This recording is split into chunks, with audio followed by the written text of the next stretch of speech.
古語有云：習慣成自然，自然生道理，道理變道德。著名英國劇作家蕭伯納講得好：道德只係大部分人嘅習慣啫。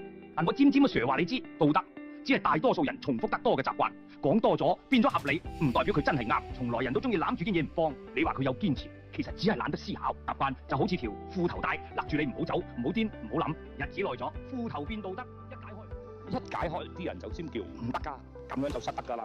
就好似性別雙標，一硬就合理，一濕就墮落。男人出軌叫風流倜儻，女人試下揾個鮮肉就叫人盡可夫。古時浸豬籠，今日網上屠殺。男人話自己尋花問柳係情傷療愈，女人話自己逢場作興就道德淪亡。點解？只因社會嘅習慣話你知，女人要守，男人可以鬆。事實係男人一硬就冇理智消費性金融嘅應用場景，多數靠巴打十福。習慣而己。第二就係多妾之隱與多夫無名。唐伯虎點秋香唔係為咗一個秋香，而係點幾多個秋香都得。澳門又叫梳打埠，因為你入去搏殺輸到乾乾淨淨，係人都陰勁嘅梳打埠嘅何博士，一門多妾係風流韻事。但你見過幾多個女中豪傑能同多夫無山結義呢？答案係未曾有過，因為寫書嗰班都係仔。習慣係由權力者寫落嚟，唔係天賦人權。所以話呢，創意殺手就係慣性。你問點解順豐做得起㗎？因為郵差龜速唔送急信，要你特登落樓收掛號。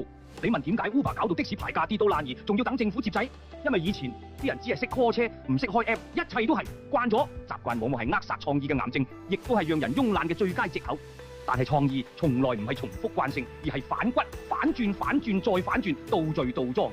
所以道德唔係尺度，只係多數人嘅自私。點解阿媽唔可以去夜總會 call 台呢？點解阿媽唔可以包義工啊？點解女人唔可以講句砌你老豆？當你覺得一樣嘢唔啱，問下自己係真係錯定係未見過。總結：道德可以扮高 Sir， 但係創意從來都係低俗入手，然後拗直再翻身，條褲頭帶戴耐咗唔代表啱，解開佢你可能先知乜嘢叫自由呼吸。